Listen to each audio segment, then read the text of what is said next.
আসসালামু আলাইকুম, কেমন আছেন সবাই? আশা করছি আল্লাহর অশেষ রহমতে সবাই ভালো আছেন। আলহামদুলিল্লাহ, আমিও ভালো আছি।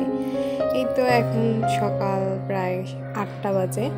তো 8টা বাজে আমি উঠেছি ঠিকই সকালে, কিন্তু জানালা দরজা খোলা হয়নি। দরজা খুলে দিয়েছিলাম কিন্তু জানালাগুলো আর খোলা হয়নি। তো এখন জানালা খুলে দিচ্ছি।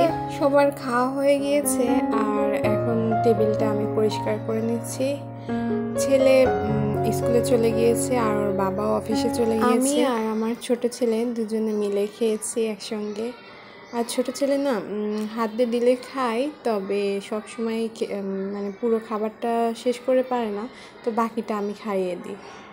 তো আজকে আমরা দুজনেই একসঙ্গে খেয়েছি, আমিও খেয়েছি, ওকেও খাইয়ে দিয়েছি। আর এখন টেবিলটা আর কি ক্লিন করে নিচ্ছি।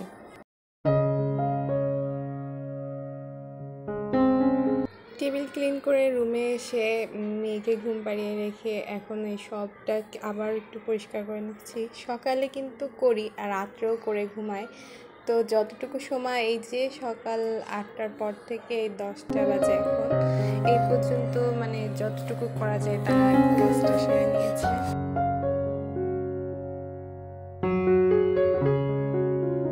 বাসায় বাচ্চা থাকলে আর কি যেমন হয়, আর আমার তো 3টে বাচ্চা, তো এরা তো থাকবে এরকম। আমার বাসা চেষ্টা করি পরিপাটি যতটুকু রাখার, কিন্তু ওদেরকে কান্নাকাটি করিয়ে বা ওদেরকে খেলতে না দিয়ে না, ওরাও খেলে আর আমিও গুছাতে থাকি।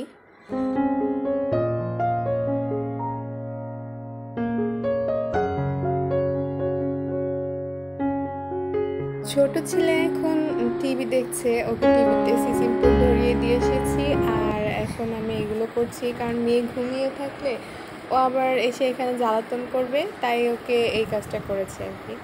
এখন ভাতটা বসিয়ে দিয়েছি আর আর ইদানিং না বাচ্চারা দুধ খেতে চাচ্ছে না, জানি না কেন।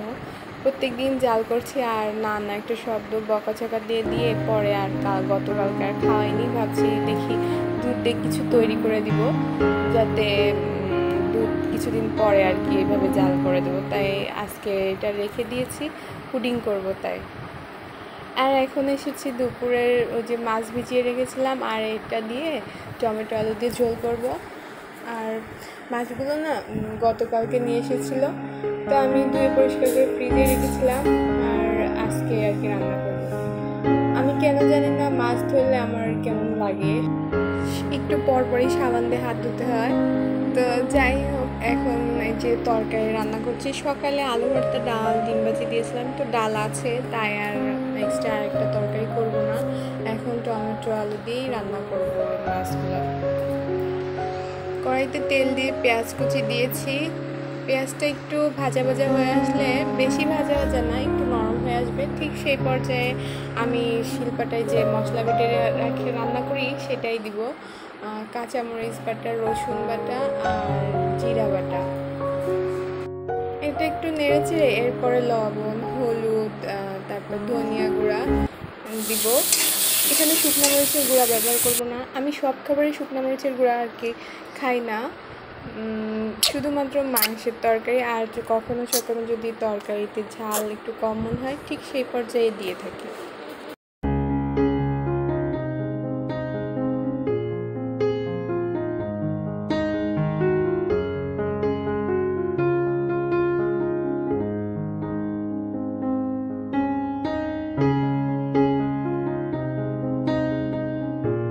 মশলা কষানো হয়ে আসলে এই পর্যায়ে আমি মাছগুলো দিয়ে মাছটাও ভালোভাবে কষিয়ে নিব। আর একটু পানি দিয়েছি, মাছটাকে একটু ভালো করে জাল করে এতে কষিয়ে নিব।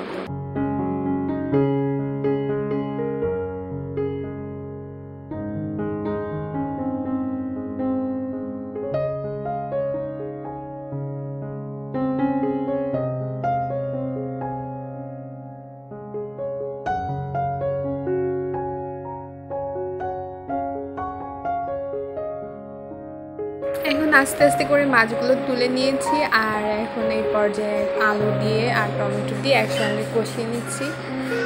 বেশি সময় ধরে জাল করব না, একটু মানে কষা কষা ভাব হয়ে আসলে এই পর্যায়ে পানি ঢেলে দিব। আর এই তরকারিটা কিন্তু এই যে এভাবে রান্না করব আর খেতে কিন্তু খুব মজা হয়েছিল, যদিও ভিডিওটা পরে দিয়েছি, তো খাবারটা তো আগেই খেয়ে ফেলেছি। আমি সাধারণত মাছের মাথাগুলো দিয়ে না শাক আর হচ্ছে করলা দিয়ে এই সব দিয়ে রান্না করি, তবে আজকে এইভাবে রান্না করেছি, ওই সবজিগুলো ছিল না তাই। আর এই যে শুকনা খোলায় জিরে গুঁড়া দিলে আমার খুব ভালো লাগে, এর ঘ্রাণটা আমার বাসার সবাই পছন্দ করে। তো ঝোলের তরকারিতে আমি এইভাবেই দিই। এখন সব কাজ রান্না শেষ, প্রায় সব কাজ গুছিয়ে নিয়ে ঘরটা মুছে সব ছোট ছেলেকে গোসল করিয়ে দেব, আর বড় ছেলে তো সে নিজের মতোই করে নিতে পারে, আর নিজেও ফ্রেশ হয়ে নিব।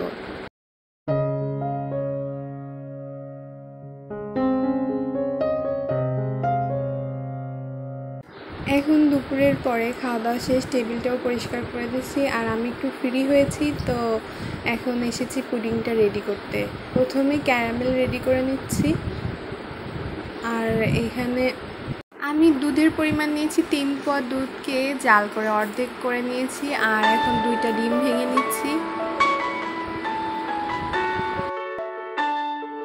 আমি 2টা ডিম দিয়ে পুডিংটা করব। এখন বানিয়ে নিচ্ছি এজন্য যে সন্ধ্যায় সবার নাস্তাও হয়ে যাবে, আবার দুধটাও খাওয়াবে, ডিমও খাওয়াবে, সবটা মিলে একটা স্বাস্থ্যকর খাবার হবে। যেহেতু বাচ্চারা দুধ খেতে চাচ্ছে না, তো তাই বিকল্প পদ্ধতি ব্যবহার করছি। আপনারাও মাঝে মধ্যে এরকম করতে পারেন, দেখা যায় বাচ্চাদের খাবারের রুচির পরিবর্তন হয়, তখন একঘেয়েমি খাবার না দিয়ে এটা ওটা তৈরি করে দিতে পারেন।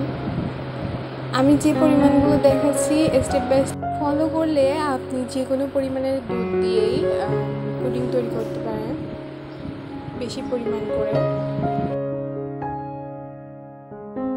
আমার বাটির ক্যারামেলটাও সেট হয়ে গিয়েছে, আর আমার পুডিংয়ের মিশ্রণটিও রেডি।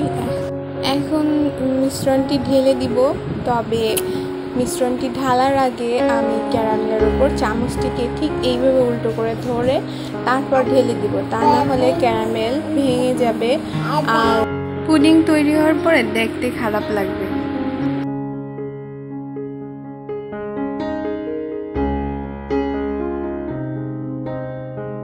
এখন আমি একটা পাতিলে পানি দিয়ে তারপরে স্ট্যান্ড দিয়েছি, আর এখানে পুডিংয়ের বাটিটি বসিয়ে দিয়েছি। আমার এখানে 20 মিনিট লেগেছিল পুডিংটা রেডি হতে। এরপরে এই যে তৈরি হয়ে গেছে। কিছু সময় ফ্রিজে রেখেছিলাম, রেখে আমি ছাদে গিয়েছিলাম ঘুরতে, আর সেখান থেকে এসে আর কি পুডিংটা বের করছিলাম। আমি যখন বের করছিলাম এক হাত দিয়ে কাজটা করছিলাম, তখন পুডিংটা আর কি কেটে গিয়েছিল। আমার বাচ্চারাও মানে জ্বালাতন করছিল কখন পুডিং খাবে, তো এই তো। আর পুডিংটা দেখুন কতটা মসৃণ হয়েছে, আর খেতেও না খুব মজা হয়েছিল।